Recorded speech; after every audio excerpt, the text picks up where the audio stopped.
Sumuko, nakunat ang noo ni Zhao Chen, at sa kanyang mga matay nag-alab ang puot. Pinagmasdan niya ang lahat habang kumakawala ng isang nakapanghihilakbot na halakhak. Sumuko raw, ha, kailanman ay hindi. Kapag ako'y tuluyang gumaling, isa-isa ko kayong babalikan. At ang huling bagay na inyong makikita, ay ako, ha ha ha. Napangiwi ang Sword Emperor, Demonic Emperor, napalibutan ka na namin ngunit iniisip mo pa ring makatakas. Ibigay mo na lamang ang kasanayang nakuha mo mula sa dagat ng Nether at makakalimutan na namin ito.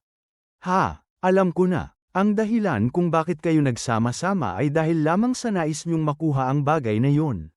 Kagaya rin ng dati, umiling si Zhao Chen, ngunit malas ninyo, hindi ako katulad ng aking guro, at hindi niyo ako kailanman mahuhuli, ha ha ha. Kasabay ng kanyang halakhak, kumawala mula sa kanya ang usok na kulay itim. Gumuhit ang daliri ng Sword Emperor na animoy tibak. Hindi ka makakatakas. Whoosh! Isang nakakasilaw na liwanag ang lumagablab sa kalangitan, pinunit ang itim na enerhiya. Ngunit nang mawala ang usok, wala nang laman ang espasyo. Nawala na si Zhao Chen, parang bula. Anong nangyari? Matamang tumitig ang Sword Emperor kay Zuo Fan. Steward Zuo, ikaw ang pinakamalapit sa Demonic Emperor at matalas ang iyong isipan. Ano yun? Nagsalubong ang kilay ni Zuo Fan. Malinaw na may nakahanda na siyang daan ng pagtakas na hindi ko nalalaman. Isa lamang ang tiyak, isang panlilinlang ang ipinakita niya. Hindi siya basta nalang naglaho. May tinagang lagusan dito. Steward Zuo ay tama. Hanapin. Umalingawngaw ang utos ng Sword Emperor, at nagsimula ang lahat sa kanilang pagsisiyasat. Lumipas ang 6 na oras bago sumigaw sa tuwa ang Enchanting Empress. Halika, natagpuan ko. Sa ilalim ng makapal na palumpong, may nakatagong malalim na butas. Uuna ako, sumunod kayo, wika ng Sword Emperor. Ngunit itinaas ni Zuo Fan ang kamay. Wala nang saysay. 6 na oras na ang nakalipas. Hindi na natin siya aabutan. Ngunit may bakas na tayo, giit ng Sword Emperor. Umangat ang kilay ni Zuo Fan. Akala mo ba mag-iiwan siya ng anumang palatandaan matapos ang lahat ng nangyari? Nang itim ang mga mukha ng lahat. Ang Wraith Emperor ay malamig na nagsalita. Dapat mamatay ang Demonic Emperor bago niya tayo unahan.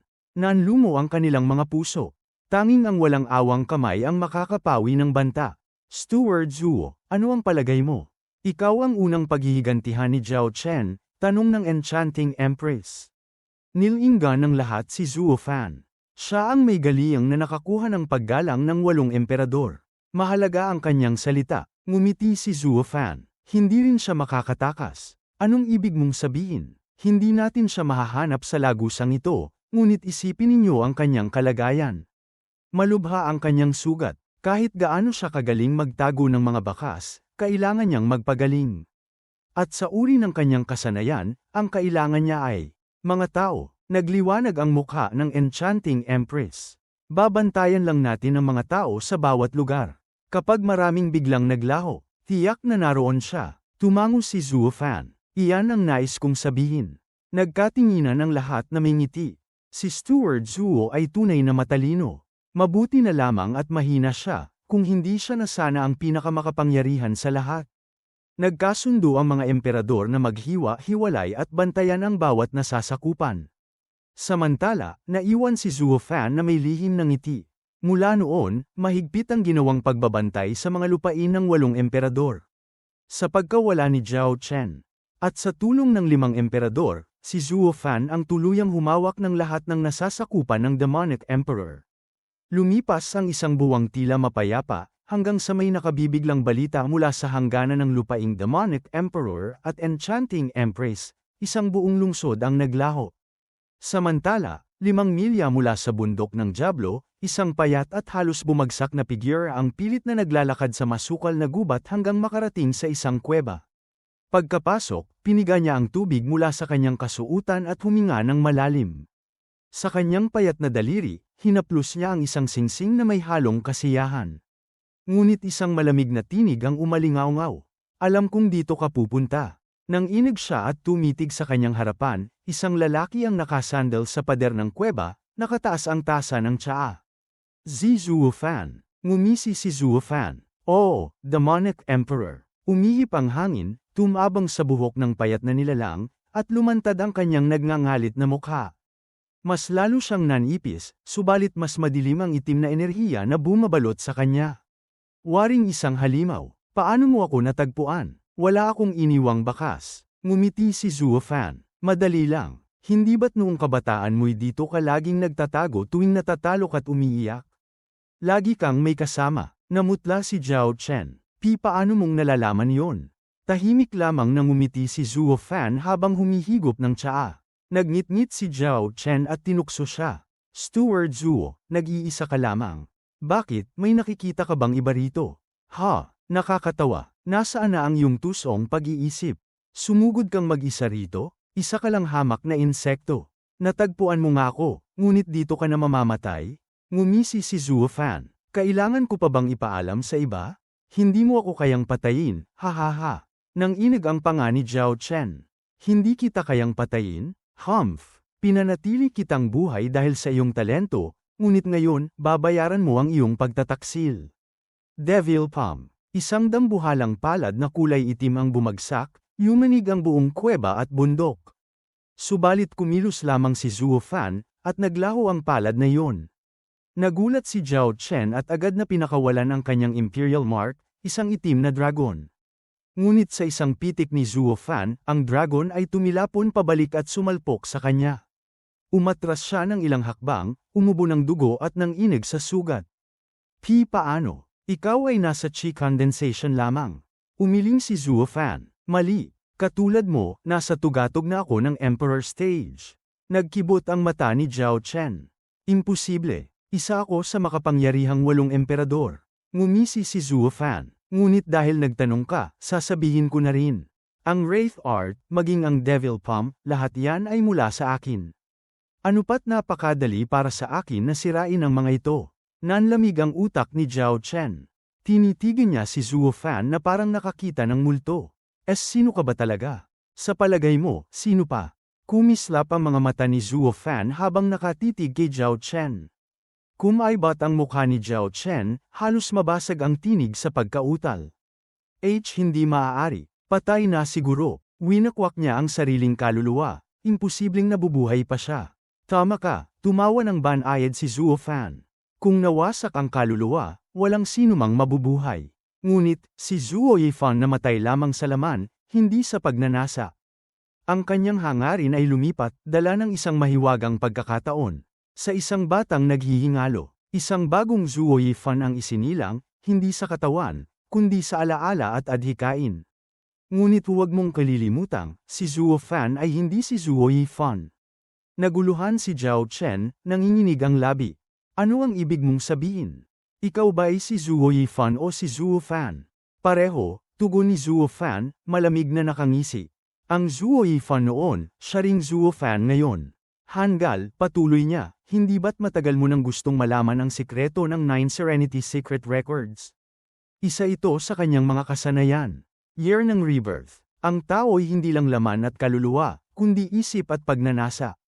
Ikaw ay kung ano ang tibok ng iyong puso. Nanlumo si Zhao Chen, umatras hanggang damaykit sa pader. Ay ikaw nga, siguro. Napangisi si Zuo Fan. Patawarin mo ako, guro. Nagkandara pa si Zhao Chen, lumuhad at nagsimula ng walang tigil na pagyuko. Pinilit lang nila ako, hindi ko ginusto yon. Sila ang dapat mong pagtuunan ng puot, hindi ako.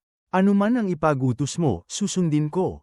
Bang, bang, bang, patuloy niyang ibinabangga ang ulo sa bato. Si Zuo Fan na may nakangiti lamang, walang bahid ng awa sa mga mata. Nang umabot na sa 100 ulit ang kanyang pagyuko, saka lamang napabuntong hininga si Zuo Fan. Hanggal, sino bang nagsabi na sa iyo'y maghihiganti ako? Namilog ang mata ni Zhao Chen, tila nakakita ng liwanag. Ano, guro, ibig bang sabihin, patatawarin mo ako? Tumawa si Zuo Fan. Tayo'y mag-ama sa landas ng kultibasyon. Batid ko na tinukso kanila.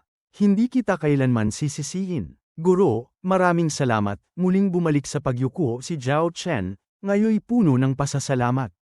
Sabihin mo, dugtong ni Zuo Fan, naging maganda ba ang kinalabasan ng iyong pagsasanay sa Demon Transformation Art? Demon Transformation Art, naguluhan si Zhao Chen. Akala ko'y nether script yun? Bakit? Malamig nang umiti si Zuo Fan. Ang Demon Transformation Art ang pinakamataas na pamamaraang nakasaad sa 9 Serenity Secret Records. Bilang tagasunod ng landas demonyo, iyon ang aking pinili. Bakit ko ipapamana sa aking alagad ang sining ng Nether Sovereign? Naliwanagan si Zhao Chen. Kaya pala. Ibinigay mo pala sa akin ang 9 Serenity Secret Records. Salamat, Guro. Waring mabaliw sa Galik, hindi na niya inisip kung demonic o Nether Sovereign ang pinagmulan, pareho lang sa kanya. Ngayon, seryoso ang tinig ni Zuo Fan, sagutin mo. Kumusta ang pamamaraan? Napakaganda, Guro. Nanginginig sa tuwa si Zhao Chen. Sa ilang buwan lang, halos dumobol ang lakas ko. Ilang buwan pa at tiyak na aabot ako sa antas ng isang santo. Hahaha, tumawa siya, ang mukha'y naging nakakatakot sa paligid ng itim na enerhiya na umuusok sa kanyang katawan. Tumango si Zuo Fan. Whoosh! Dumaan siya rito. Tingnan ang bakas ng espiritu. Walang iba kundi si Zhao Chen ang makaiiwan ng ganitong kabigat na enerhiya ng demonyo, nandito sila. Nagpanik si Zhao Chen. Paanong natagpuan nila ako? Tiniyak kong nawala lahat ng bakas. Hanggal, malamig ang titig ni Zuo Fan. Gaya ng isang magulang na nananaway. Jiguro, ano ang nais mong ipagawa sa akin? Halos umiyak na tanong ni Zhao Chen. Hindi ba't ikaw mismo ang nagsabi na handa kang sumunod sa akin? Ngayon, tabyusin mo ang iyong pagkakanulo. Pumunta ka at patayin silang lahat. Nanlaki ang mata ni Zhao Chen, puno ng pananabik. Oh, Guro, susundin ko. Agad siyang tumakbo palabas, dala ng nakamamatay na utos ni Zuo Fan. Hindi ka talaga nagbabago, Hanggal kong alagad. Sword Emperor. Mga Hanggal, nagpunta pa kayo rito upang hanapin ako. Ngayon, kamatayan ang aanihin ninyo. Hahaha. Habang nagmamanman ang pangkat ng Sword Emperor sa kabundukan, biglang sumulpot si Zhao Chen, balot ng makapal na enerhiyang demonyo na nagpalante sa paligid. Nagulat ang lima, sabay-sabay na umatake. Zhao Chen, ibigay mo na. Kung hindi, ngayon na ang iyong wakas. Gusto niyo bang agawin ang aking pamamaraang pangkultibasyon? Mas mabuti pang mamatay kayo. Hahaha. Sa kanyang kabaliwan, hindi niya inalintana ang lima. Sumiklab mula sa kanyang mga palad ang itim na enerhiya. Ulan ng mga hampas, Devil Palm, Skybreaker, Dazzling Petals, Wailing Wraith, nagbalik ng buong lakas ang lima. Umuga ang lupa, kumulog ang langit. Bumulusok ang mga bato, nag-alab ang hangin, at gumuho ang mga bundok. Flop, sa matinding alitan, lahat sila'y nasugatan. Umubo ng dugo ang pangkat ni Sword Emperor, at si Zhao Chen man ay nagsuka ng maitim na dugo. Ngunit siya'y tumawa pa rin, muling sumugod. Boom! Naitaboy niya ang lima sa isang iglap.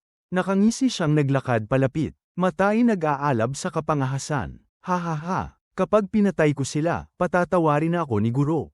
Sa tulong ng Demonic Sovereign's Art, ang mundo'y mapapasa atin. Hihihi! Nabalot ng sariling dugo si Zhao Chen, subalit ang isip ay nakatutok lamang sa kanyang mga kalaban. Nasara na siya. Bulalas ng Enchanting Empress, kita ang pangamba sa mukha. Masakit na ang katawan niya, pero lalaban pa rin. Wala na siyang pakialam kung mamatay siya. Yan ang nakakatakot sa mga baliw, nanginginig ang boses ni Sword Emperor. Hindi mo alam hanggang saan sila kayang lumampas. Habang papalapit si Zhao Chen, nagngangalit ang dugo sa kanyang mga mata. Mamatay kayo, mga matanda. Hahaha, ngunit bigla siyang napatigil. Nang inig ang limang emperador sa kanilang nakita, pumulupot sa katawan ni Zhao Chen ang mas matinding itim na enerhiya. Mula rito'y lumabas ang mga sigaw ng paghihirap at pangilabot, gaya ng iyak ng halimaw. Naglupasay si Zhao Chen sa lupa, nagdurusa. Nabigla ang lima, hindi makapaniwala. Ano ang nangyayari sa kanya? At mula sa bibig ng naghihingalo, narinig nila ang nakapangingilabot na tinig. Jiguro, ano itong nangyayari? Sagipin mo ako, Guro, Guro, anong sinasabi niya? Hindi naman si Zuo Yifan ang tinutukoy niya, hindi ba? Bahagyang tumaas ang kilay ng Enchanting Empress. Hindi ba't matagal na siyang patay, libu-libong taon na ang nakalipas? Bakit tatawagin pa niya ang pangalan nito? Sumeryoso ang titig ng Sword Emperor sa itim na enerhiya at sa nilalang na pinapahirapan nito. Naiintindihan ko na. Dahil sa sobrang sukdulan ng kanyang pagsasanay, nabaliw na siya. Dinudurog siya ng konsensya sa pagkakanulo niya kay Zuo Yifan. Kaya't nagkakaroon siya ng mga guni-guni. Tinatawag niya ang pangalan ng kanyang guro dahil nais niyang magsisi. Tila lohikal ito sa lahat. Si Zhao Chen, na nagtaksil sa sariling guro at naging dahilan ng pagkamatay nito, ay pumalit pa bilang bagong demonic emperor. Ngunit hindi kailanman nawaglit ang bigat ng pagkakasalang yun sa kanyang puso. Kaya pala naligaw ang kanyang kultibasyon. Pinanood nila ng may kasiyahan ang paghihirap ni Zhao Chen habang pumipilipit ito sa sakit. Ngunit ang totoo, hindi siya nagpapabulaanan ng dahil sa mga ilusyon, taos-pusong tinatawag niya ang kanyang guro upang humingi ng tulong. Bagaman, marahil ay dapat pa siyang magpasalamat na si Zhuo Fan mismo ang hindi nagtapos ng kanyang buhay. Hangal, isang malamig na tinig ang dumampi sa kanyang tainga. Napahandusay si Zhao Chen sa lupa. Guro, iligtas mo ako. Masasabi mo na ba ngayon kung ano ang natuklasan mo sa Demon Transformation Art? Hindi dumating ang tulong na inaasam, tanging tanong lamang ni Zhuo Fan. Naguluhan si Zhao Chen. Patuloy si Zhuo Fan, alam mo na ngayon kung bakit hindi ko ipinagkaloob sa iyo ang 9 Serenity Secret Records. Dahil sobra kang gaaman at walang pagpipigil. Totoo, pinapabilis ng Demon Transformation Art ang pagtaas ng kapangyarihan, ngunit inaakala mo bang madali lang ang magnakaw ng bunga ng pagsisikap ng iba? Bawat kuha mo ng lakas ay kailangang pinapadalisay at nililinis ang Yuan Qi, lalo na kapag kaluluwa at mga pagsisisi ang kinuha. Kapag napabayan, kakainin ka yun mula sa loob. Guro, nagkamali ako. Hindi ko dapat minadali. Iligtas mo ako. Hindi, kalahati lang ang mali mo. Ngumiti si Zhuo Fan. Kahit tama ang naging pagsasanay mo, hindi pa rin gagana sa iyo ang Demon Transformation Art. Sapagkat ito'y hindi kumpleto. Ano? Oo, sagot ni Zhuo Fan. Sadyang hindi ko isinama ang pinakaunang babala ng kultibasyon, ang iwaksi ang lahat ng nakaraang pagsasanay bago magsimula muli. Humugat siya ng buntong hininga. Ang Demon Transformation Art ay nangangailangan ng bagong simula upang lubos na masipsip ang lakas ng iba. Kapag hindi mo itinakwil ang dati, maghahalo ang luma at bago, at magiging imposibleng umusad. Habang dumarami ang inaagaw mo, lalo ka lamang nagkakamali at mas malakas ang ganting pinsala. Kung ganoon, ikaw, gulat na bulalas ni Zhao Chen. Mapang-uyam ang ngisi ni Zhuo Fan. Oo, natakot akong hindi mo maabot ang aking inaasahan, kaya't iniba ko ang pamamaraan. Hindi ka kailanman nagkaroon ng tsansang may sigaw ito ng tama. At saka, kahit binigay ko ang tunay na pamamaraan, babagsak ka pa rin sa sarili mong kasabikan. Ginawa ko yun para makasiguro. Natawa ng mapait si Zhao Chen, kahit winawasak na ng itim na enerhiya ang kanyang mga binti. Hahaha, kaya pala narito ka, upang maghiganti. Nagulat ang 5 emperador. Anong nangyayari? Bakit siya huminto? Kalmadong wika ni Zhao Chen, Guro, mayroon kang lakas upang wasakin maging ang 8 emperador. Bakit mo pa ako pinadaan sa ganito? Hangal, tugon ni Zhuo Fan, disipulo kita. Nararapat lamang na malasap mo rin ang kamatayang naranasan ko. At saka, nang payagan kitang gamitin ang kultibasyon ng Demonic Sovereign, nais kong ipadama sa iyo ang panloob na banggaan ng kalooban na naranasan ko noon. Kung hindi, hanggang sa kamatayan, isusumpa mo pa rin ako bilang makasarili at ipagpapalagay mong tama ang iyong pagtataksil. Nanlabo ang mga mata ni Zhao Chen, at tumulo ang kanyang luha. Ang pamamaraan ng Demonic Sovereign, nakakaakit ngunit nakamamatay. Parang mabilis, ngunit tunay na sinusubok ang pasensya. Kung wala kang pagpipigil sa sarili, haantong ka rin sa aking kinahinatnan. Patawarin mo ako, Guro, humagulhol siya. Napabuntong hininga si Zhuo Fan. Bagamat huli na, nauunawaan mo rin sa wakas. Maipapasa mo naman sa iba ang bungang ito ng demonyo. Guro, pinagkakatiwalaan mo pa ba ako ng ganoon? Hangal, hindi ba't kilalang kilala na kita? Anong klaseng demonic emperor ka kung hindi mo rin isasama ang iba sa iyong pagbagsak? Napatawa si Zhao Chen kahit binabalot ng hirap. Tama ka, ang paghihiganti, hindi lamang ako ang may dala. Pinakislap niya ang kanyang singsing at lumitaw ang isang jade slip. Hayaan mong tulungan kitang maghiganti, Guro, sa pamamagitan ng paghatak sa mga hanghang na ito sa impyerno. Ikaw lamang ang tanging iginagalang ko, habang sila'y kinasusuklaman. Itinapon niya ang jade slip sa harap ng 5 emperador. Nagkatinginan ang lahat, naguguluhan. Hindi ba't ito rin ang ninanais ninyo? Katulad ng libu-libong taon na ang nakalipas. Isang malamig na ngisi ang gumuhit sa labi ni Zhao Chen. Nagunahan ang 5 na makuha yon. Ang pinakamatanda at sugatan, ang Sword Emperor, ang siyang nakalapit at agad niyakap ang Jade Sleep. Ang iba na may naghanda ng agawin yon. Hoy, Sword Emperor, huwag mong angkinin ng mag-isa. Sama-sama tayo rito. Kung ayaw mong pagsisihan, ibigay mo. Ngunit sumigaw ang Sword Emperor, hintay. Hindi pa natin tiyak kung totoo ito o hindi. Ako muna ang susuri. Napilitan ang iba na pumayag, ngunit hindi nila inalis ang kanilang titig sa kanya. Takot na baka itakas niya ito. Sinuri niya ang Jade Sleep, at kumislap ang kanyang mga mata. Tama, ito ang Nether Script na kanyang binabanggit. Nabahala ang 4. Ano pa ang hinihintay mo? Ipakita mo, ngunit itinulak ng Sword Emperor ang kamay. Huwag muna tayong padalos-dalos. Kailangan muna nating linawin ang lahat. Linawin. Kalokohan. Ibigay mo na. Gusto mong solohin? Mariin ang sagot ng Sword Emperor. Hindi. Ngunit isipin ninyo, bakit basta-basta niya ito ibinigay? Si Zhuo Yifan nga ay dinala ito hanggang libingan. Nang marinig yun, napatingin silang lahat kay Zhao Chen. Bagamat unti-unti nang nagiging abo, mahinahon siyang ngumiti. Wala nang dapat ikaila. Totoo yan. Kung gusto ninyo, kunin na rin ang aking singsing. Kukunin nyo rin naman kapag tuluyan na akong mamatay. Hindi ko na kayang dalhin yon tulad ng ginawa ng aking guro.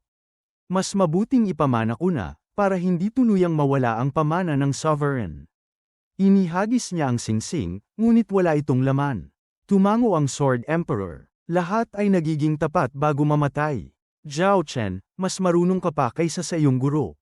Napangisi ng mapait si Zhao Chen. Marunong. Huwag akong gawing katawa-tawa. Gusto ko lang malaman kung anong gagawin ninyo rito.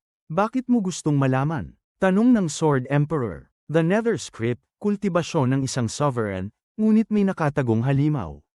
Gutom na demonyo na ilang libong taon nang nakakulong. Karapat-dapat lamang akong mamatay, ngunit sino sa inyo ang susunod? Ha ha ha. Isang halakhak na parang mula sa impyerno ang lumabas sa kanyang bibig bago tuluyang lamunin ng itim na enerhiya ang kanyang katawan hanggang maging alikabok. Nanginginig ang 5. Hindi maunawaan ang huling babala ni Zhao Chen. Ngunit sa kanilang mga mata, wala nang halaga yon.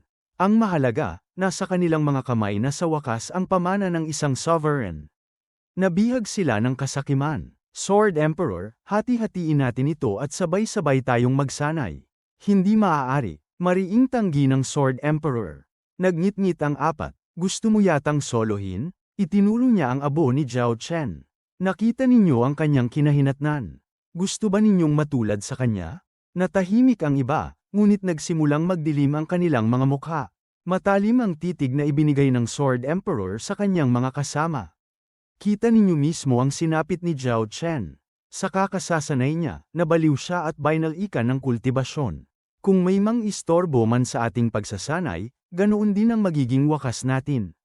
Kung ganoon, singit ng Wraith Emperor, ano ang mungkahi mo? Papatahimikin mo ba ang lahat ng nakakaalam, pati na si Zhuo Fan? Umiling ang Sword Emperor. Wala akong maimumungkahi. Oh, madali sanang patayin si Zhuo Fan, ngunit malalaman yon ng Luo Clan. Kapag pinuksa natin sila, mananatiling walang pinuno ang mga lupain ng Demonic Emperor at guguluhin yon ng kaguluhan.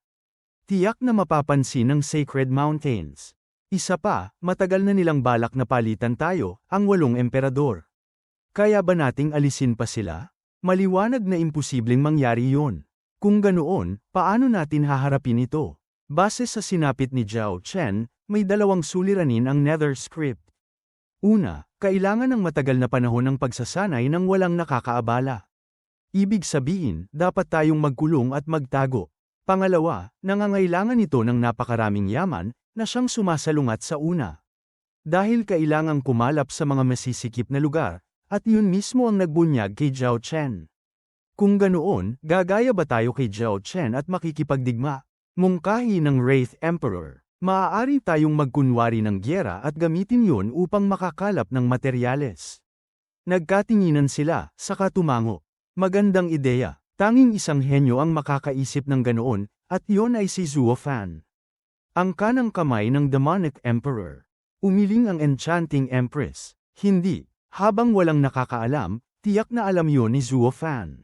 Ngunit gaya ng sinabi ng Sword Emperor, kapag pinatay natin siya, mapapansin tayo ng Sacred Mountains. Binalaan nila tayo na huwag na ulitin ang nakaraan. Naitulak lamang ni Zhuo Fan noon dahil tinakat niya ang ika-6 na Sacred Mountain. Wala tayong ganoong lakas. Nalilito na ako, reklamo ng Wraith Emperor. Ito'y hindi pwede, yun din ay hindi pwede. Ano, hindi na lang ba natin gagamitin ang pinakamataas na kultibasyon? Ngumisi ang Sword Emperor. Tanging isang hanggal ang tatanggi. Ang lahat ay nakasalalay kung handa ba kayong isuko ang inyong mga katungkulan. Nagulat ang lahat. Anong ibig mong sabihin? Gaya ng sinabi ko, kailangan natin ng katahimikan at lihim. Kahit mula sa isa't isa. Lahat tayo'y may kanya-kanya ang tuso at hinala. Kung mananatili tayong magkaugnay, baka tayo pa ang maghulog sa isa't isa. Kaya mula ngayon, maghihiwalay tayo. Hindi na mag-uugnayan, hindi na magtitinginan muli. Bahagyang kumunat ang noo ng lahat, saka tumango. Kung ganoon, paano naman ang mga materyales? Mga emperador tayo ng malalawak na lupain. Kukunin natin ang lahat mula sa ating nasasakupan. Lahat. Nag-alinlangan ang Enchanting Empress. Kapag napakaraming tao ang nawala, mapapansin yon ng Sacred Mountains. Umiling ang Sword Emperor na may malamig na ngisi. Ito mismo ang nais kong ipaalala. May tapang ba kayong isuko ang inyong titulo bilang isa sa 8 emperador? Nagulat sila. Ano, kapag naglaho ang napakaraming tao, tiyak na babagsak ang ating pangalan. Hindi na tayo susundin ng sinuman kahit pa mas makapangyarihan tayo. Sino ba naman ang susunod sa isang halimaw na kumakain ng tao? Nagningning ang mga mata ng Sword Emperor na may halong kasamaan, at natawa. Hindi ka aya-aya, alam ko. Ngunit upang may sigawa ang Nether Script, kailangan nating maging mga demonyo. Righteous man o demonic, ang lahat ay naghahangad makarating sa sovereign stage. Sa dakilang daw, ilang milyong buhay lamang ang kapalit. Kapag narating natin ang sovereign stage, ano pa ang halaga ng pagiging 8 emperador? Kahit ang Sacred Mountains ay mawawala ng saysay. Ang buong Sacred Domain ay mapapasa atin. Nakabighani ang larawang ipininta ng Sword Emperor. Unti-unting naging mabangis ang tingin ng iba at sila'y sumang-ayon. Kaya't hinati nila ang kopya ng kasulatan at umuwi sa kani-kanilang sekta, hindi na lumingon pa. Simula noon, wala nang 8 emperador. Ngunit sa darating na panahon, lilito ang 5 sovereign, mga pinunong mamamayani sa buong mundo. Ha ha ha, whoosh! Muli, lumitaw si Zhuo Fan sa lugar kung saan naging abo si Zhao Chen, nakangising asong. Hanggal, nilunok ng matatanda ang pain. Hindi magtatagal, susunod na rin sila sa iyo. Ang 5,000 taong galit ay matatapos na. Ha ha ha, at naglaho rin siya. Makalipas ang 1 buwan, sa muling itinayong Devil Mountain, mabilis na dumating si Li Jingtian kay Zhuo Fan, bit-bit ang ngiti. Steward Zhuo, tama ang lahat ng iyong sinabi. Ang mga lupain ng 5 emperador ay naguguluhan. Libo-libo ang nawawala gabi-gabi. Nagkakagulo ang lahat. Ang Ruby Cloud Sect at iba pang mga sekta ay nagsara ng kanilang pinto, hindi na nakikialam sa mga mortal. Wala nang makalapit kanino man sa 8 emperador. Para silang mga walang ulo, nalilito at natataranta, hihihi. Tumawa si Zhuo Fan. Ginaya nila si Zhao Chen. Iniisip nilang ang pinakamainam na paraan ay ang magtago. Ngayon na wala na ang mga pinuno. Maaari na nating angkinin ang lahat ng kanilang lupa. Elder Li, maghanda ka ng mga tao. Huwag na tayong mag-abala ng digmaan. Basta sakupin na lang. Sanay na ang Luo Clan sa paghawak ng mga ganid na lokal. Malakas na tinapak ni Li Jingtian ang sariling dibdib. Steward Zhuo, sa loob ng 1 buwan, hindi, kalahating buwan lang, ibibigay ko sa iyo ang lahat ng lupain ng 8 emperador. Kapag handa na ang mga dragon, magiging kasing lakas na natin ang Sacred Mountains, hihihi. Tumango si Zhuo Fan. Sa sandaling yon, dumating si Qiu Yanhai, may bakas ng pagkabalisa. Old Qiu, anong nangyari? Agad na tanong ni Li Jingtian. Umirap si Qiu Yanhai, saka yumuko kay Zhuo Fan. Steward Zhuo, may 3 kabataang galing sa Sacred Mountains na humihiling ng pagpupulong. Hinihintay nila ang Luo Clan. 3, tanong ni Zhuo Fan. Anong antas? Pick Emperors. Siguradong ipinadala para palitan ng ilang emperador, pagtatansya ni Zhuo Fan. Alam ng Sacred Mountains na hindi kayang pigilan ng mga mortal ang kaguluhan. Kaya nagpadala sila ng 3 agad. Patay na sina Gambling Emperor at Falcon Emperor, kaya 2 pwesto ang bakante. Wala na rin ang Demonic Emperor, ngunit lingid yun sa lahat, samantalang ang 5 natitiray hindi na muling lalabas. Kaya't mga kabataang ito ang ipapalit. Nagngit-ngit si Li Jingtian. Pinagpagod pa natin ang sarili upang mawala sa kanila ang katayuan, tapos darating ang Sacred Mountains para sirain ang lahat. Hayaan mong putulin ko ang mga ulo nila. Ngunit pinigilan siya ni Zhuo Fan. Elder Li, huwag. Mga walang muwang lang ang mga yon. Ilang salita mula sa akin at hawak ko na sila. Kapag pinatay mo sila, magkakagulo lamang.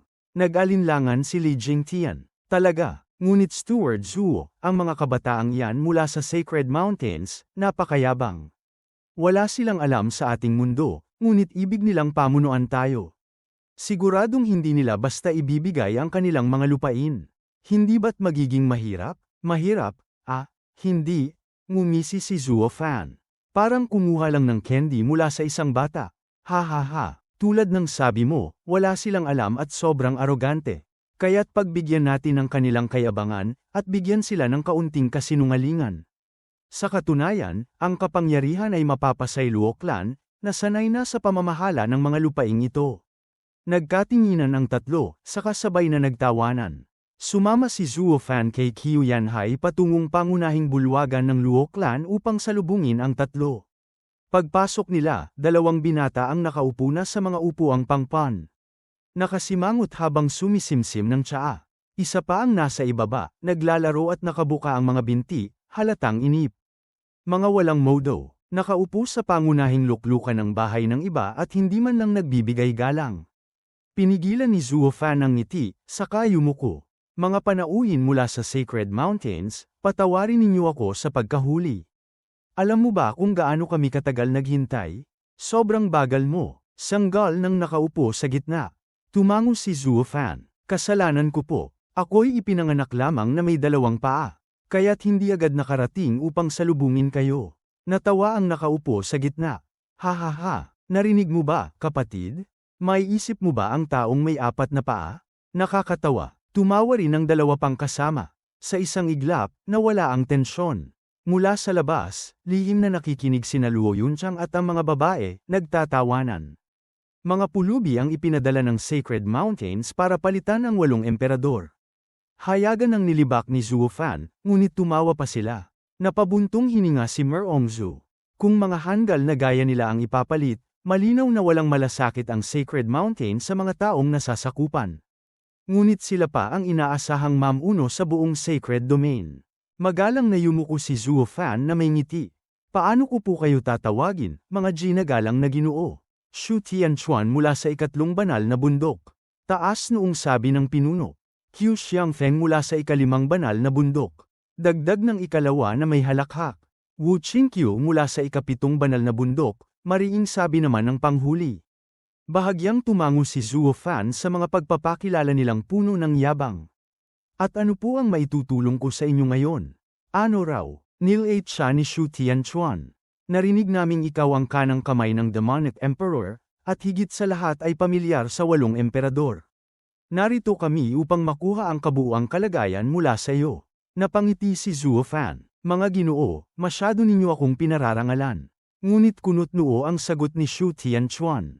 Huwag ka nang magpasimple. Alam mo ang dahilan ng pagpunta namin. Nais naming makausap ang 8 emperador upang talakayin ang kani-kanilang nasasakupan, ngunit saan man kami magpunta ay wala ni isa. Kaya't napilitan kaming dumulog sa Demonic Emperor. Subalit nabalitaan naming gumuho ang bundok ng Diablo ilang buwan na ang nakalipas. Kung gayon, marahil ay naglaho rin ang Demonic Emperor. Kaya't ikaw ang aming nilapitan. Sa totoo lang, nakakapanghina ng loob. Ang 8 emperador ay hindi man lang inaalagaan ang kanilang mga lupain, naglalagalag kung saan-saan. At ngayoy bigla na lang silang naglaho? Pinagpagod nila kami hanggang halos mawala ng hininga. Uminit ang ulo ng 3. Ngunit ngumingiti lamang si Zhuo Fan at umiling. Mga Ginoo, hindi ko karapatan ng magsalita para sa kanila. Pinakamainam na hintayin na lamang ninyo sila upang maliwanagan ang lahat. Paumanhin, ngunit kailangan ko nang bumalik sa aking gawain. Huminto ka, pasiga si Shu Tianchuan. May nalalaman ka. Ikwento mo. Mga ginoo, wala po akong karapatang talakayin ang tungkol sa 8 emperador. Hoy, sinabi kong magsalita ka. Ano ba, mas natatakot ka sa kanila kaysa sa amin? Nanlilisik ang mga mata ng tatlo. Tandaan mo, maaaring ang sila ang 8 emperador, ngunit kami ay mula sa banal na kabundukan. At di magtatagal, kami rin ay magiging bahagi nila. Kapag tumanggi ka, buhay mo ang kapalit.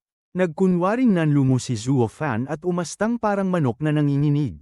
Mga ginoo, paano ko pa ba mitatago? Ngumisi ang tatlo sa anyo niyang takot. Ngunit, isa lang ang pakiusap ko, huwag kayong magagalit. Huminga ng malalim si Zhuo Fan. Ilang buwan na ang nakararaan, nagtipon ang 8 emperador at nagkaroon ng mainit na pagtatalo, ukol sa pagdating ninyo sa bundok ng Diablo. Nagulat ang tatlo, at ano naman ang kanilang pinagtalunan? Bahagyang ngumisi si Zhuo Fan. Pinagtatalunan nila, kung paano kayo haharapin. Ano, sabay-sabay nilang sinampal ang mesa sa galit. Ang kapal ng mukha nila. Sawa na ba silang mabuhay? Maging maingat kayo, aniya. Alam nilang di nila kayo kayang labanan ng harap-harapan, kaya't gumagalaw sila ng palihim. Paano? Magsalita ka ng malinaw. Hindi ko rin alam ang lahat ng detalye. Ngunit malinaw na kapag napalitan ninyo ang ilang emperador. Di maglalaon ay mapapalitan ang lahat ng 8 emperador ng mga mula sa banal na bundok. Yumuko si Zhuo Fan at bamulong. Ngunit ayon sa mismong Sword Emperor, hinding-hindi raw niya hahayaang magtagumpay kayo. Bam! Muling pinukpok ni Shu Tianchuan ang mesa. Napakalakas ng loob. Akala ba nila ay kaya nila kaming pigilan? Napailing si Zhuo Fan. Hindi naman nila kailangang hamarang. Ang sabi nila, sapat ng manahimik at hayaang kayo mismo ang magpahamak sa sarili. Kapag nag-ulo ninyo ang lahat, tatawagin kayo pabalik ng banal na kabundukan, at doon na papasok muli ang mga emperador bilang tanging pag-asa. Sa ganoong paraan, hindi sila mapapalitan kailanman. Humph! Mga matandang ulol, sobrang yabang. Nagkatawanan ang tatlo. Kami, mga alagad ng banal na kabundukan, hindi kayang pamunuan ang mga lupain ng 8 emperador. Katawa-tawa, tumango si Zhuo Fan na may mapanlinlang na anyo. Tama, iyan din ang iniisip ng demonic emperor. Pinayuhan niya ang iba na huwag kayong harangin. Ngunit dahil tumutol siya, siya'y pinilit nilang patayin. Anong ibig mong sabihin? Nagkunwaring nanlumo si Zhuo Fan. Oo, pinaslang nila ang demonic emperor. Dahil kung siya'y tutulungan kayo, magiging kalaban ng mga banal na kabundukan ang buong 8 emperador. Kaya't pinili nilang patayin siya. Ang pagbagsak ng bundok ng Diablo ay patunay, 5 laban sa 1, wala siyang laban. Bam! Muling dumagundong ang mesa. Hindi sila tapat, at pinipigilan pa nila ang sinumang nagnanais maging tapat sa amin. Sobra na, galit na itinupi ng tatlo ang kanilang mga manggas at lumakad palayo na may kasamang yabang. Tinawag pa sila ni Zhuo Fan, hindi ba 3 emperador ang papalitan ninyo? Eto na ang pagkakataon. Patay na ang Demonic Emperor, gayon din ang Gambling Emperor at Falcon Emperor. Maaari na ninyong sakupin ang kanilang mga nasasakupan. Ngumisi si Shu Tianchuan at itinapon ang salita na parang wala lang. Pansamantala naming kukunin yon. Pagkatapos, kami susugod sa natitirang 5. Ipapakita namin sa kanila na mas payapa ang kanilang lupain nang wala sila. Mga emperador pa raw sila. Humph! Katawa-tawa. Naghalakhakan ng tatlo habang naglaho. Ngunit ngumisi si Zhuo Fan na may pang-uuyam. Mga hanggal, hihintayin ko ang inyong pagbabalik, dala ang inyong sariling pagkatalo. Paglapit ni Li Jingtian, tanong niya, Steward Zhuo, itutuloy na ba natin ang pagsakop? Maghintay muna tayo ng ilang araw. Tumawa si Zhuo Fan. Kapag nailubog nila sa kaguluhan ang mga lupain, saka tayo kikilos. Doon tayo magkakaroon ng malinis na dahilan upang kamkamin ang lahat. Ha ha ha. Lumipas ang 3 buwan. Muling naitindig ang bundok ng Diablo at muling nakaupo si Zhuo Fan sa pangunahing luklukan, nakangiting tila muling bumalik sa dati. Pagdating ni Li Jingtian, dala niya ang balitang ikinalugod. Steward Zhuo, lahat sila'y nasa kaguluhan. Anong klaseng kaguluhan? Tanong ni Zhuo Fan. Masiglang nagulat si Li Jingtian. Ang mga nasasakupan ng emperador, maliban sa atin, ay balot ng takot. Naglaho ang mga tao dahil sa panghuhuli ng mga emperador. Kaya't nang dumating ang mga kabataang Ginoo mula sa banal na kabundukan, inakala ng lahat na may pag-asa na. Ngunit lumipas ang mga araw at wala silang natagpuan. Lalong nagalit ang tatlo at nagtakda ng hatol, kung hindi mahahanap ang mga nawawala sa loob ng 3 araw, pupugutan ng ulo ang lahat. Kaya't libu-libong tao ang napatay, pati mga angkan at mga bata. Lahat ngayoy nabubuhay sa matinding takot, at iniwan na ng mga tao ang kanilang mga tahanang minahal ng maraming henerasyon. Kaya naman, ang mga tao'y nagsisilikas patungo sa ating nasasakupan. Dumarami ng dumarami ang ating nasasakupan. Tumango si Zhuo Fan. Alam kong ganito ang mangyayari. Ang tatlong yun ay walang pakialam kundi resulta. Hindi nila iniintindi ang tao. Kaya't mauuwi sa pagkawasak ang kanilang mga lupain.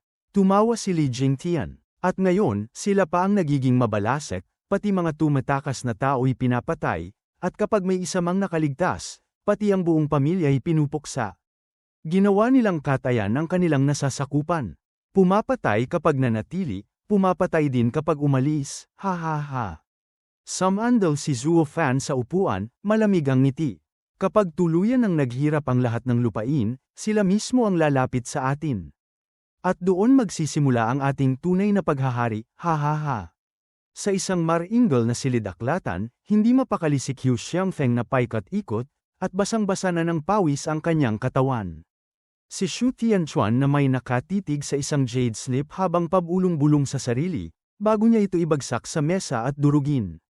Kunot-noo siyang tumingala. Paano tayo tutugon? Tutugon, saan? Nanginginig ang mukha ni Wu Chenkyu, waring pinipigil ang pighati. 3 buwan na mula nang sinimulan natin ang ating misyon, at ngayon ay nagtatanong na ang matatanda tungkol sa ating kalagayan. Ano ang isasagot natin? Lahat ay tumatakas mula sa atin. Ang mga angkan na namimina at nangongolekta ng halamang gamot ay nagkubli na.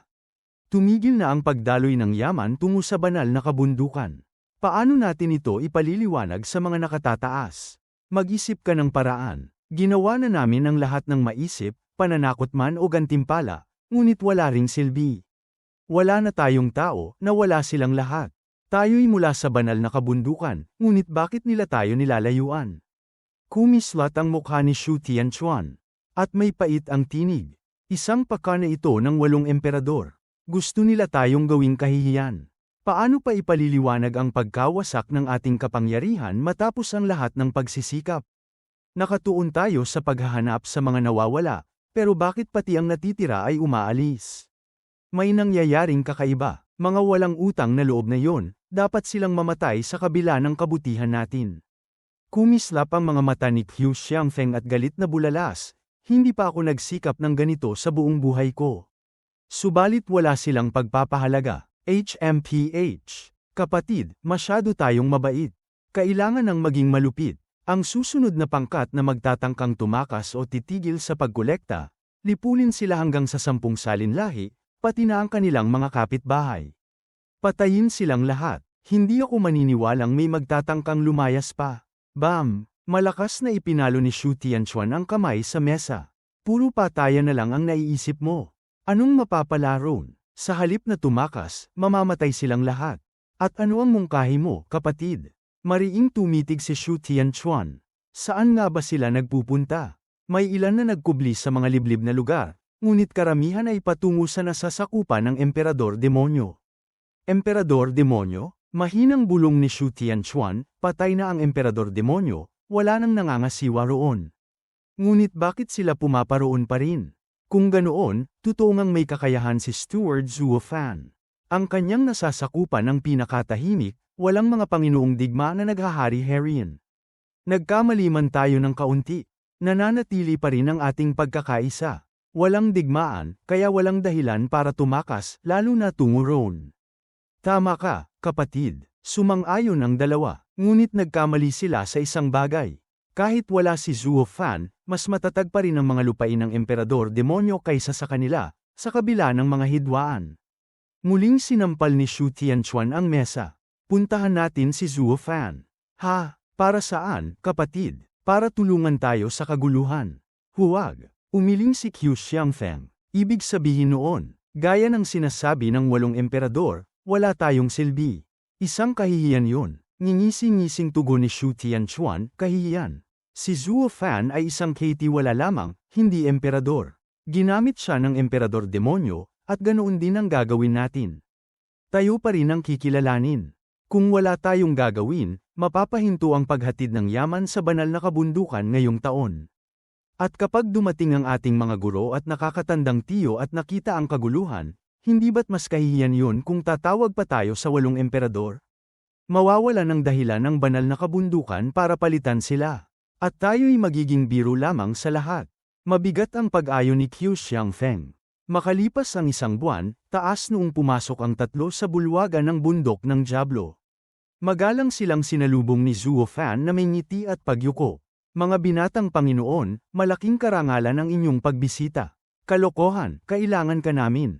Padalos-dalo si Shu Tianchuan na umupo sa pinakagitna, samantalang ang dalaway umupo sa magkabilang panig.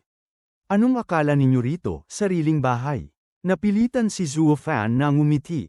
Hihi, ano po ang maipaglilingkod ko? Wala namang malaki, nagkaroon lang kami ng kaunting aberya sa aming nasasakupan. Kaya mo bang ayusin? Kaunti daw, mga hanggal. Lahat ng tao'y tumatakas, tapos tatawagin ninyong maliit na problema. Hindi ninyo batid ang bigat ng sitwasyon. Batid ng tunay na mga pinuno na ang lakas ng isang kaharian ay hindi nasusukat sa lawak ng lupain kundi sa dami ng tao. Sapagkat ang tao ang pinagkukunan ng yaman, ng hukbo, ng talento. Subalit itong tatlo'y tinawag lang itong maliit na aberya. Kung hindi dahil sa basbas ng banal na kabundukan, matagal na silang pinatay sa kanilang kainutilan.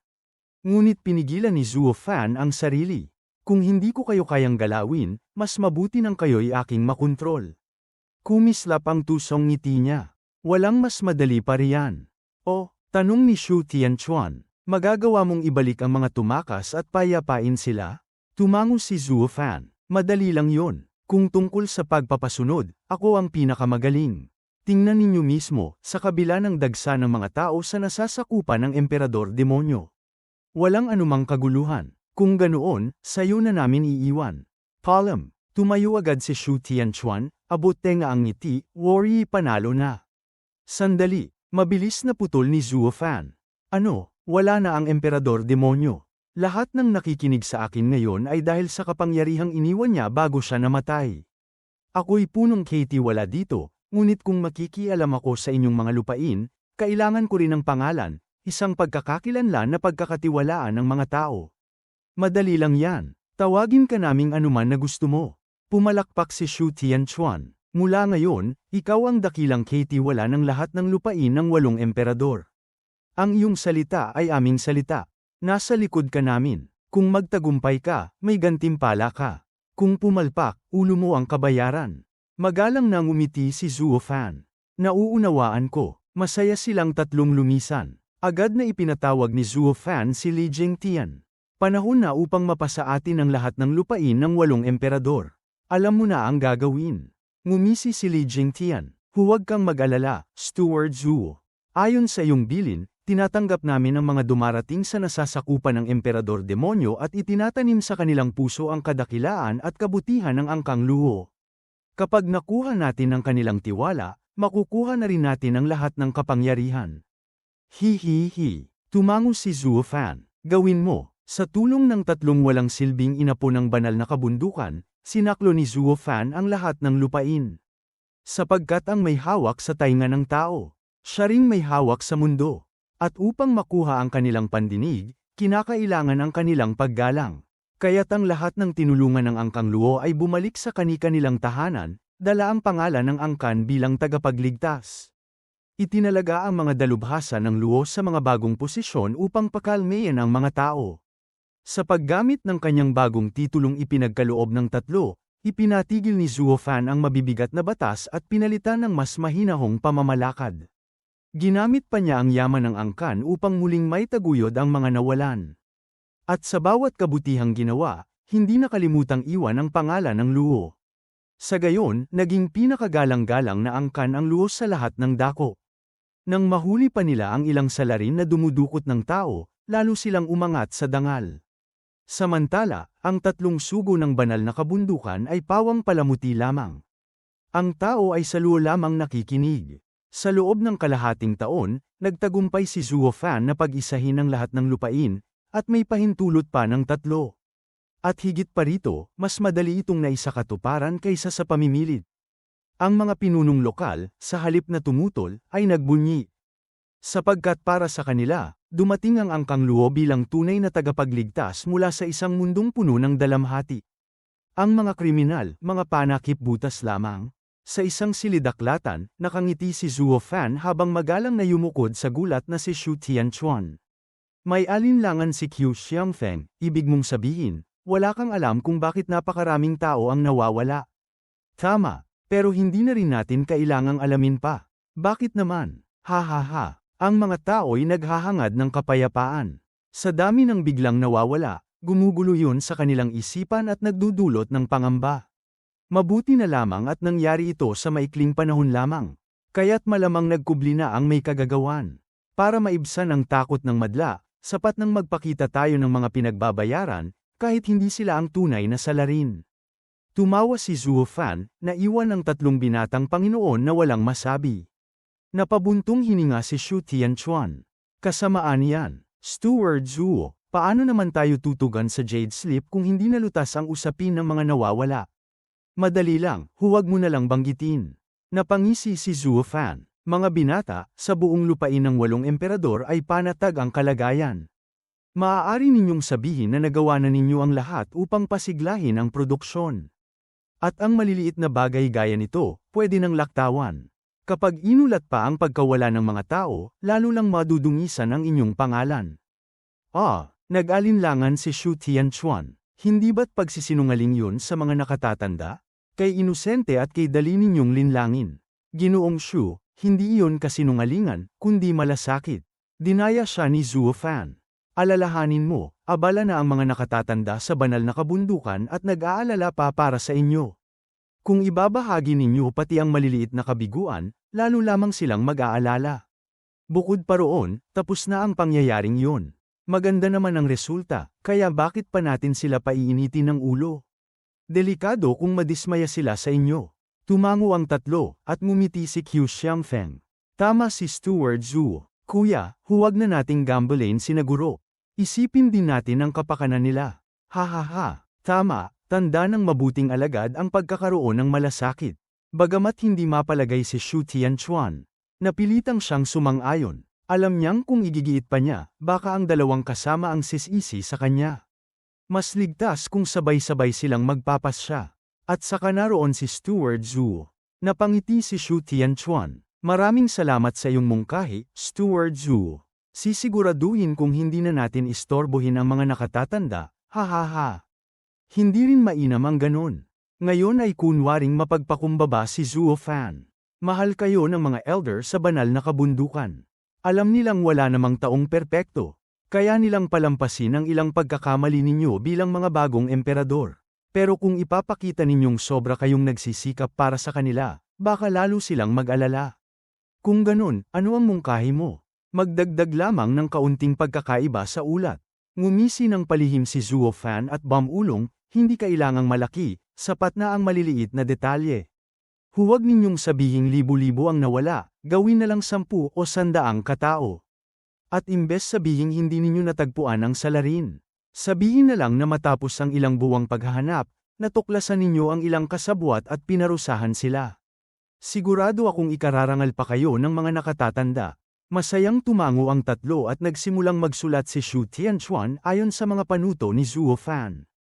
Ang 3'y ipinadala ng banal na kabundukan upang makapasok sa hanay ng 8 emperador, upang mas makontrol ang lahat. Ngunit sa ilang salita ni Zuo Fan, sila mismo'y nalugmok sa ilalim ng kanyang impluwensya. Masayang nagtawa si Xu Tianchuan matapos isulat ang sagot. Steward Zuo, kamangha-mangha ka. Mula ngayon, ikaw na ang gagawa ng balangkas bago kami mag-ulat. Yan mismo ang nais ko. Sa ganitong paraan, mabubulag ang mga nakatatanda sa tunay na nangyayari sa banal na Dominion. At dahil panatag na ang likuran, ang kailangan na lamang ay hintayin ang hudyat ng mga dragon upang lusubin ang banal na kabundukan. Masinop si Zuo Fan sa bawat detalye. Ngunit gaya ng kasabihan, nagtatakda ang tao, ngunit Diyos ang nagpapasya. Ang pagpapalayo niya sa 8 emperador mula sa malawak na larawan at pagbilang nila sa maliliit na bagay ay magiging pae ng hindi niya inaasahan. Hindi siya Diyos, at hindi rin siya makakaalam ng lahat. Whoosh! Isang jade slip ang dumapo sa kamay ng isang nakatatanda sa loob ng maluwang na bulwagan ng ikapitong banal na bundok. Ngumiti ito habang binabasa. Maayos ang takbo ng lahat. Maganda ang nagiging gawain ng mga binata. Akala ko'y magkakagulo sila, pero pinatutunayan nilang tunay na mga huwaran, ha ha ha. Pinoo na lamang natin sila upang masanay. Ngunit ngayon, tila ang lupain ng 8 emperador ay tuluyan ng magiging bahagi ng ating banal na kabundukan. At sa oras na lumitaw ang hinirang, agad natin itong makukuha. Sumang-ayon ng isa pang elder, at ang iba'y kapwa na tuwa.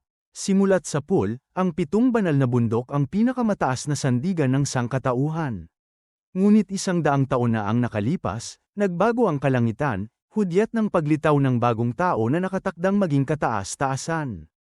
Hindi nila matatanggap na may hihigit pa sa kanila, ni papayag ang may ipanganak na bagong kataas-taasan. Kaya't minabuti nilang kontrolin ang lahat upang pigilan ito. Sila lamang ang may karapatang umangat tungo sa pagiging kataas-taasan. Nasaan si matandang hinang ika-6 na banal na bundok? Samantalang nagtitipon ang mga panginoon ng bundok, siya'y naglalakbay. Tanong ng isang elder habang tumingin sa bakanteng upuan. Tumawa ang pinunong elder. Wala nang saysay pang hintayin siya.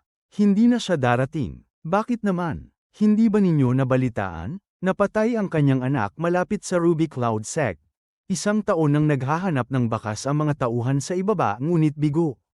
Hindi na siya nakapaghintay kaya't siya na mismo ang bumaba. Siya mismo, isang panginoon ng bundok. Ha ha ha, wala ba siyang mapagkakatiwalaang tauhan?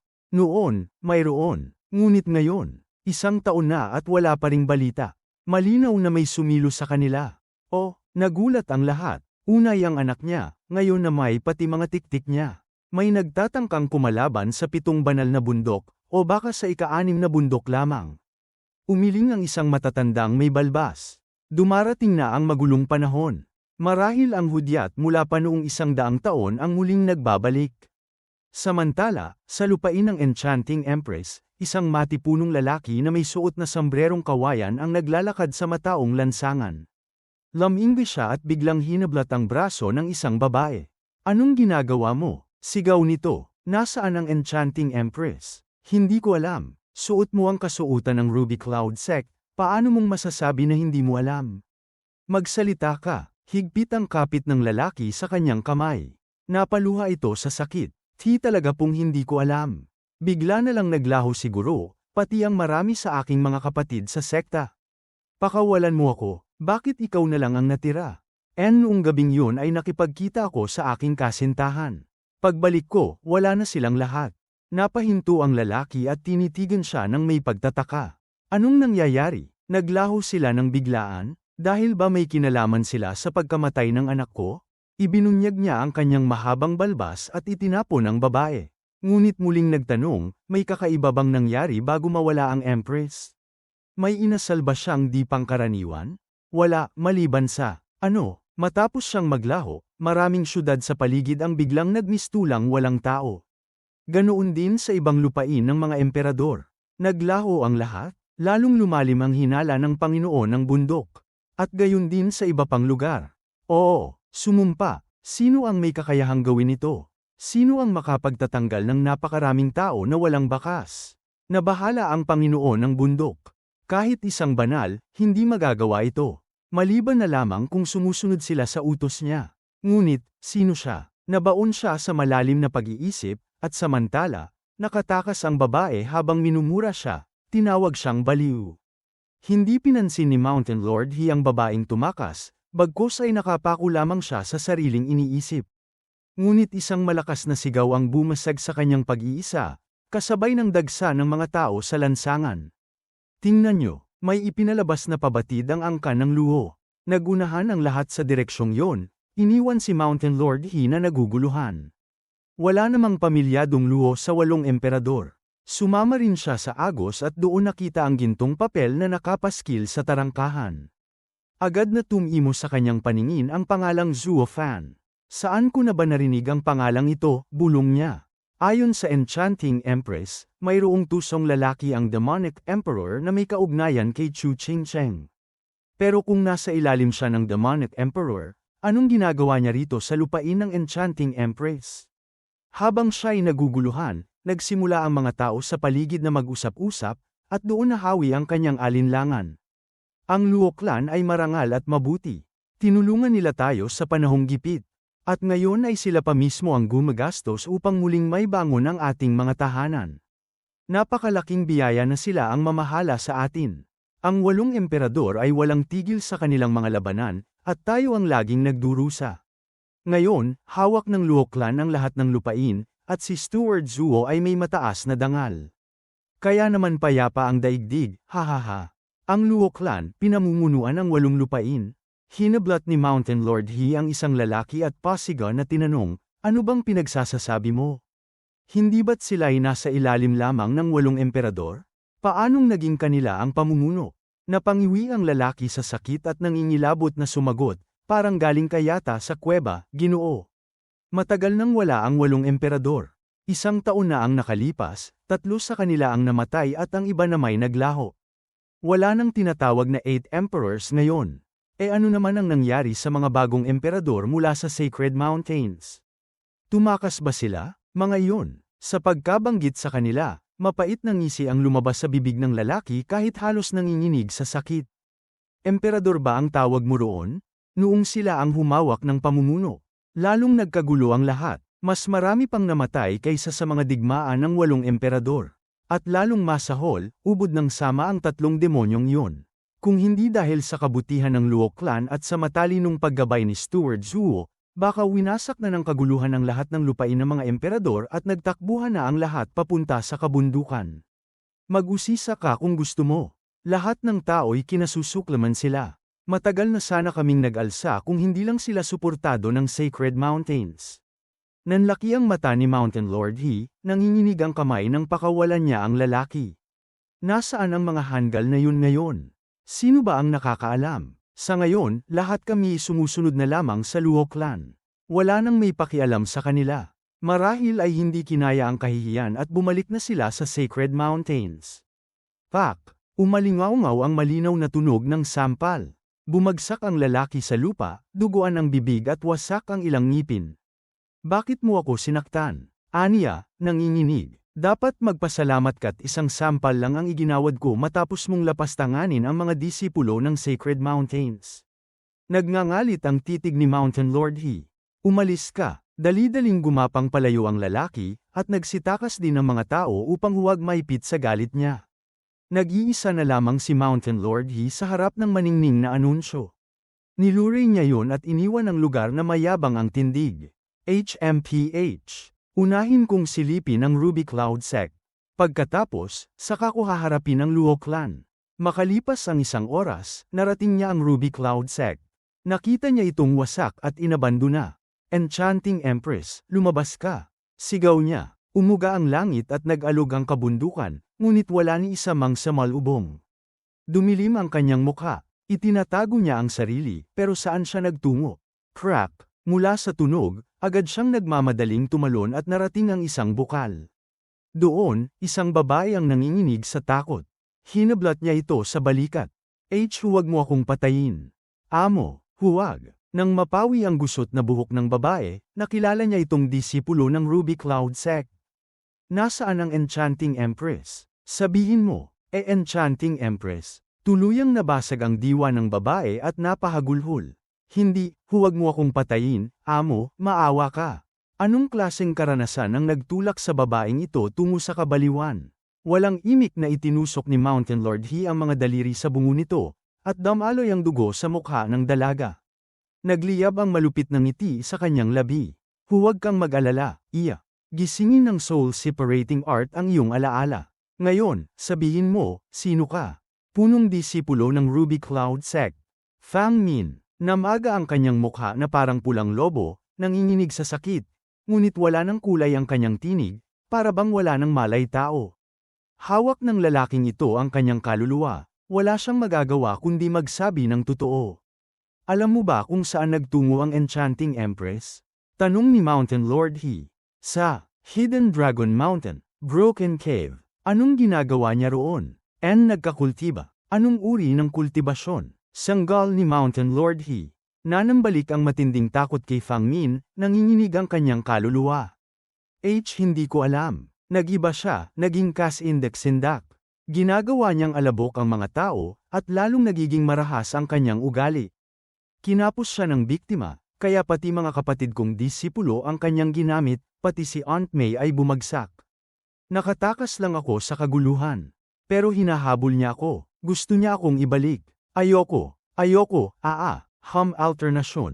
Nagdilim ang kanyang mga mata sa sindak, at sumabog ang kanyang kaluluwa.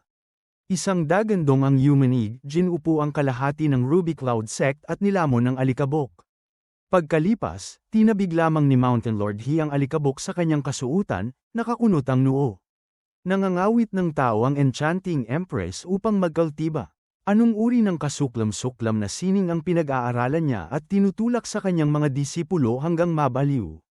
Umisi siya ng malamig. Sige, ako mismo ang titingin kung anong kalokohan ang inyong ginagawa. At siya'y naglaho. 2 linggo ang lumipas. Nasa tapat na siya ng Broken Cave sa Hidden Dragon Mountain. Lumulutang ang dugo sa paligid. Agad siyang pumasok, at ang tanawin ay ikinayanig ng kanyang dibdib. Napakalaki ng kuweba, ngunit halos mapuno ito ng mga bundok ng buto. Kalat ang mga alikabok at mga piraso ng damit. Para itong sementeryo, pinasadahan niya ng kamay ang mga basahan, at isa sa mga iyon ay agad niyang nakilala. Damit iyon ng kanyang anak. Ang parehong ipinakita sa kanya ng Enchanting Empress noon, at ngayon nakakalat dito. Bruhang matanda, lumabas ka. Ikaw ang pumatay sa anak ko, hindi ba? Dudurugin kitang piraso-piraso sa pangluloko mo sa akin. Umugang ang kanyang sigaw, nagngit-ngit ang bundok, at nilamon ng mga buhawi ang kuweba. Hay! Isang matinis na halakhak ang umalingawngaw, at mula sa mga aboy lumitaw ang isang babaeng nakasuot ng marangyang kasuotan. Magulo ang kanyang buhok, nangingitim ang mukha, at umaagos ang may itim na enerhiya mula sa kanyang katawan. Ang kanyang mga mata ay balisa, ngunit higit sa lahat, puno ng kabaliwan. Brother Dong, sa wakas dumating ka rin upang puntahan ako. Kailan mo ako dadalhin sa Sacred Mountains, para manirahan tayong dalawa? Yaner, nanlaki ang mga mata ni Mountain Lord He nang makilala ang suot ng kaharap, at sumabog ang galit sa kanyang dibdib. Enchanting Empress, nababaliw ka na ba? Ano itong nakakatindig balahibong anyo mo? Ngumiti ng mapang-akit ang Enchanting Empress. Bakit, kapatid Dong, hindi ba't ito rin ang dahilan kung bakit ka nahumaling sa akin? Dahil sa anyo kong ito.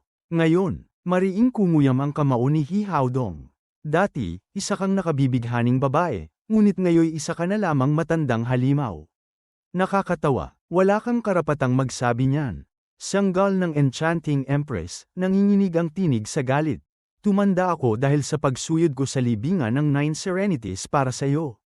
Doon ako nalasan ng demonyong enerhiya. Lahat ng ito'y ginawa ko alang-alang sa iyo, ikaw na walang utang na loob. Noon pa man, ikaw na mismo ang nangakong dadalhin mo ako sa Sacred Mountains. Pero nang ako'y tumanda na, hindi mo man lang ako dinalaw kahit minsan. At nagpakita ka lamang muli dahil kay Ching Cheng. 100 taon na ang nakalipas. Napangisi si He Haodong. Walang utang na loob, ikaw ang may kapal ng mukha. Hindi ba't ikaw mismo ang lumapit sa akin para sa sariling interes? Isang kasunduan lang ang lahat ng iyon. Nagkasayahan tayo sandali, at binigyan kita ng isang cultivation method mula sa Sacred Mountains, ang dahilan kaya naging empress ka. Ako ang dahilan kung bakit nakapantay ka sa mga malulupit na lalaking iyon. At ngayoy binabaliktad mo ako? Hindi iyon ang nais ko. Mariing sagot ng babae. Ikaw mismo ang nangakong dadalhin mo ako sa Sacred Mountains. Pinakamaganda ka noon sa buong Sacred Domain, totoo. Ngunit ang Sacred Mountains ay para lamang sa mga may angkang banal. Isa kang hamak na walang dugong marangal, wala kang karapatang lumapit doon. Bakit mo pa ako pananggakwan? Sineryoso mo ba ang mga bulong sa gabi? Yaner, hindi ka naman ganoong kamangmang. Mataas ang noo ni He Haodong. Ako ang ika-6 na tagapagmana ng Sacred Mountain Lord. Hindi ko sisirain ang kinabukasan ko para lang sa isang babae. Sabi ko na nga ba, kahit habang buhay kang maganda, kailanman ay hindi ka makakatuntong sa Sacred Mountains. Hayop ka, lalong nagngit-ngit ang Enchanting Empress, at kasabay ng kanyang galit ay lalo ring kumapal ang itim na enerhiya sa paligid.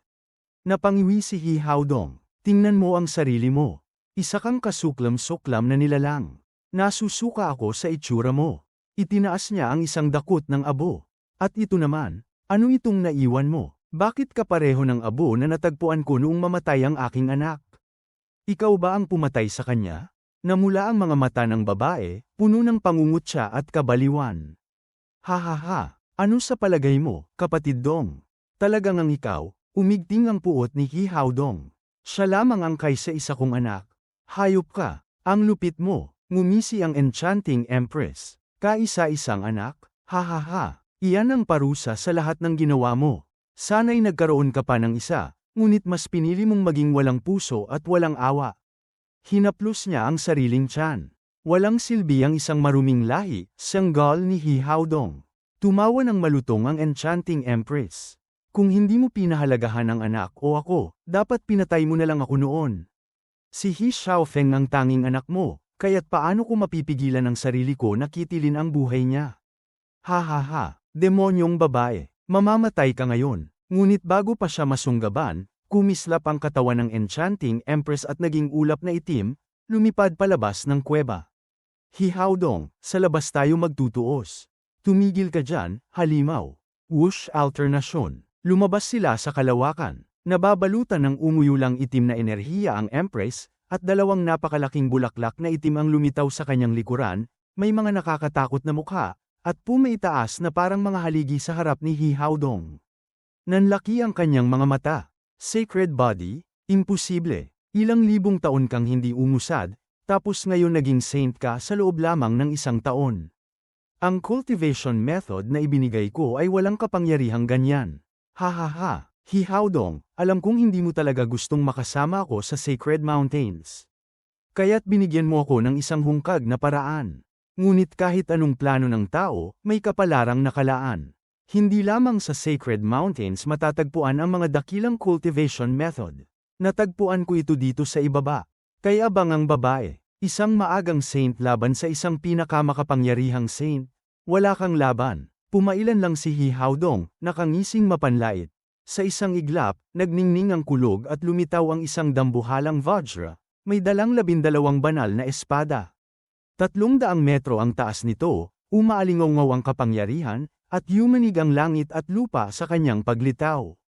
Nagharapan ang Vajra at ang demonyo. Sandaling natigilan ang Enchanting Empress, naalala ang nakaraan, bago tuluyang nasapian ng kabaliwan ang kanyang mga mata. Sumugod ang kanyang demonyong katawan, at ang dalawang bulaklak na itim ay naging malalaking bunganga, handang lamunin ang dambuhalang kulog. Bam! Sa isang iglap, pinawi ng kidlat ang mga bulaklak bago pa man makalapit. Hawak ng Vajra ang isang espada ng kulog, kumikislap ang di matatawarang kapangyarihan. Sa isang kisap mata, umagaw siya ng panibagong espada at sunod-sunod na humataw ng 72 beses. Sumabog ang isang nakabibinging dagandong. Gumuho ang katawan ng demonyo at sumubsob ang Enchanting Empress, umagos ang dugo sa kanyang bibig. Mapatla siya, at ang kanyang mga laman loob ay winasak, nakabitin ang buhay sa isang sinulid. Ibinaba ni Hi Dong ang kanyang sacred body at lumapit. Puno ng puot, sinunggaban niya ang leeg ng babae. Demonyong babae, pinatay mo ang aking anak, isasama kita sa impyerno. Ngunit ngumisi ang Enchanting Empress, parang isang demonyong sabik na wasakin ang mundo. Hindi ka ba natatakot sa kamatayan? Ngumisi si Hi Dong. Kung gayon, hindi kita papatayin. Pasasampalin kitang mabuti hanggang ikaw na mismo ang magmakaawang wakasan ang buhay mo. Ha ha ha. Subalit na natiling mapang-uyam ang ngiti ng babae. Walang bagay na hindi magagawa ng isang lalaking walang puso. Ngunit ako'y natatawa, dahil kailanman ay hindi mo ako mapipilit na hilingin ang kamatayan. Ano ang ibig mong sabihin? Isang babae nang malapit ng mamatay, wala ka nang mas ay dadagdag pang sakit. Ha ha ha, tumawa siya, ngunit ang tinig ay may halong lungkot at pait. Natigilan si Hi Dong nang mapansin niyang unti-unting nilalamon ng itim na enerhiya ang katawan ng babae. Nagsimula sa kanyang mga binti, at mabilis na kumalat paitaas. Ano ito? Ngumiti ang Enchanting Empress nang may pang-aasar. Kapatid Dong, alam ko na noon pa man, ito ang magiging wakas ko. Mabuti na lamang at naibuhos ko ang lahat ng galit at dalamhati bago ako tuluyang mawala. Pero ikaw ay hindi kailanman magkakaroon ng kapayapaan. Hinding-hindi mo malalaman kung sino talaga ang pumatay sa iyong anak. Ha ha ha, ano, hindi ikaw ang pumatay? Pinag-alog siya ni He Haodong. Sino? Sabihin mo sa akin. Ngunit ipinikit ng Enchanting Empress ang kanyang mga mata. Sa kanyang mga huling sandali, kumarba ang kanyang mga labi sa isang mapait na ngiti. Steward Zhu, napakagaling mong maglaro. Naloko mo kaming lahat. Ang Demonic Emperor's Cultivation Method, ang kamatayan ni He Xiaofeng, pati ang pagkawala ni Qing Cheng, lahat ng ito'y may kamay mo. Ngunit bulag ako dahil sa aking labis na pagnanasa. Sa huli, ikaw lamang ang tunay na nagwagi. Ngunit ako'y hindi magpapaulit ng ganitong kasumpa-sumpang kapalaran. Patawad, ngunit dito ko na ito winuwakasan. Minahal ko siya minsan, kahit kailan may hindi niya ako pinahalagahan. Ha ha ha, Enchanting Empress. Sabihin mo sa akin, sino ang pumatay sa aking anak? Bulyo ni He Haodong. Ngunit nanatiling nakapikit ang babae. Ito ang huli kong kapritsyo, hindi ko ipapahintulot na maghayganti ka alang-alang sa anak ng iba. At sa katahimikan ng kanyang huling hininga, isang pamilyar na tinig ang pumintig sa kanyang pandinig. Enchanting Empress, Palm, kumaibat ang kilay ng Enchanting Empress. Zhu Fan, maaari mo akong tawaging isang matandang kakilala, ang Demonic Emperor, Zhuo Yifan. Ano? Hindi man alam ng nakararami ang iyong naging lihim noon, subalit ilan sa 8 emperador ay may kaalaman, kasama na ako roon. Nakaupo si Zhuo Fan, nakapikit, habang ipinapadala ang kanyang tinig, ginagawa ko ito upang tapusin ang matagal na nating alitan. Binigyan kita ng pagkakataong ayusin ang iyong nakaraan, ngunit pinili mong huwag. Kaya pala, bahagyang natawa ang Enchanting Empress. Nagbalik ka, at ngayoy pinatutunayan mong karapat-dapat ka sa iyong pangalan. Noon pa man, ikaw na ang pinakamalakas sa atin. Sumiklab ang itim na enerhiya at nilamon ng Empertress, nag-iwan lamang ng alabok. Ang mahigpit na pagkakahawak ni He Haodong ay abo na lamang at punit na kasuutan, tulad ng nangyari sa kanyang anak. Tumingala siya, litong-lito, at sumigaw. Anong kalokohan ito? Sino ang pumaslang sa aking anak? Nasaan si Chu Qingcheng? Totoo bang may sala ang Enchanting Empress o wala? Malalaman mo rin sa takdang panahon. Huwag kang magmadali, Mountain Lord He. Kumikislap ang mga mata ni Zhuo Fan habang siya'y mapanuksong ngumiti. Tumindig siya, pinapagpag ang alikabok sa kanyang kasuutan, at saka umalis. Makalipas ang 1 buwan, nagtungo si Zhuo Fan sa tahanan ng Angkang Luo. Pagpasok niya sa kanyang silid-aklatan, may ngiting sumilay sa kanyang labi. Bahagya niyang itinulak ang isang estante at dahan-daang dumulas ito. Inihahayag ang isang istante kung saan nakahanay ang 8 pirasong kahoy na may nakaukit na pangalan ng 8 emperador. 3 na ang wala. Kinuha niya ang token ng Enchanting Empress at bahagyang ngumiti. Palm, Enchanting Empress. Inihagis niya ito sa kanyang likuran. Nasunog ito sa hangin at lumapag sa isang brasero. Zhuo Fan. Mabilis na pumasok si Chu Qingcheng, nakangiti. Ngunit agad siyang napatigil nang mapansin ang hanay ng mga token. Anong ginagawa mo? Ngumiti lamang si Zhuo Fan at nagkibit balikat. Wala, naglilinis lang. Naglilinis. Ang mga ito, tiningnan ni Chu Qingcheng ang mga token ng may alinlangan. Biglang kinabahan nang mapansin ang mga nawawala. Paglingon niya, nakita pa niyang nasusunog ang natitirang bahagi ng token kung saan nakasulat ang pangalang Enchanting Empress. Bakit sinunog mo ang token ng aking guro? Oh, Qingcheng, ganyan ba kalaki ang malasakit mo sa isang salaring pumatay sa iyong pamilya? Mabigat ang mukha ni Chu Qingcheng, umiling. Hindi, sinaktan niya ang aking pamilya, ngunit siya pa rin ang gurong nagpalaki sa akin ng mahigit 100 taon. Kung ikaw ang pipiliin, kakayanin mo ba siyang patayin? Seryosong tanong ni Zhuo Fan. Nang inig si Chu Qingcheng, napaluha. Hindi ko alam. Hindi ko kayang harapin siya. Zhuo Fan, hindi ko alam ang gagawin. Mabuti na hindi mo alam. Hinawakan ni Zhuo Fan ang kanyang balikat at napabuntong hininga. Hindi mo kailangang malaman. Ngunit hindi rin ako magsisinungaling, patay na ang iyong guro. Ako ay taong marunong maghiwalay ng pansarili at pampublikong usapin. Kung ako ang nasa kalagayan mo, dapat ay ganti ang pipiliin ko. Subalit bilang alagad, tungkulin kong igalang ang aking guro. Tinitigan siya ni Zhuo Fan. Hindi mo na kailangang pumatay. Kung nais mong ipakita ang iyong malasakit, ipagdaos mo na lamang ang huling parangal para sa kanya, sa lahat ng naituro at naibigay niya sa iyo. Siyempre, iyon ang gagawin ko. Pero kung masakit pa rin sa iyo, sundin mo ang iyong puso. Mabilis na sumagot si Chu Cheng-cheng, hindi, tama ka. Nabuksan mo ang aking mga mata. Hindi ko man siya kayang saktan. Ngunit ang kaya ko ay ipagbigay-pugay sa kanya bilang kanyang alagad, para sa aking sariling kapayapaan. Magaling, ihanda mo na ang lahat. Tumango si Chu Cheng-cheng na may ngiti, at bago lumabas, muling tumingin sa hanay ng mga token. Ngumiti si Zuo Fan habang muling tumitig sa mga iyon. At 4 na lamang ang natitira. Sa 8 emperador, 4 na lang ang buhay.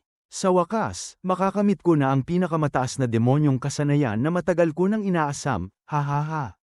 Steward Zuo, pumasok si Li Jingtian na may ngiti. Narinig ko kay Miss Chu na nais niyang magdaos ng huling parangal para sa kanyang guro. Ibig sabihin ba'y nagtagumpay ka? Tumango si Zuo Fan. Oo. At natuklasan kong sa loob lamang ng 1 taon, naging isang santo na ang Enchanting Empress. Ha, 1 taon, gayong ilang libong taon na ibigo pa rin siya noon. Napangisi si Li Jingtian. Steward Zuo, tiyak na kakaiba ang iyong paraan ng kultibasyon. Kung gagamitin mo yon, madali kang magiging isang santo. Marahil maging isang kataas-taasang pinuno pa. At sa ganoon, hindi na matutupad ang pinakakinatatakutan mo, hihihi. Mabigat ang tinig ni Zuo Fan. Sa aking nasaksihan, malinaw na ang Demon Transformation Art ay nakatuon sa pagbabagong loob, hindi sa pagsipsip ng lahat ng bagay. Ang kultibasyon ay puno ng mga demonyo sa puso.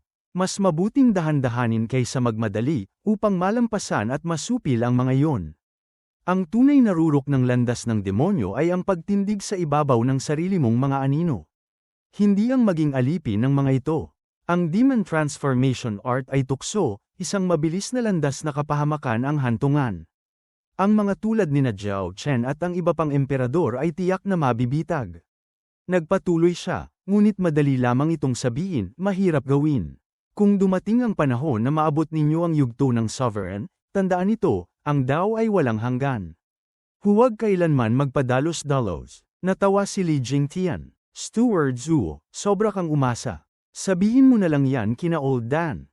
Ako, hindi karapat-dapat. Samantala, matapos masaksihan ni He Haodong ang nakakatindig balahibong kamatayan ng Enchanting Empress, siya'y tuliro at puno ng pagdududa.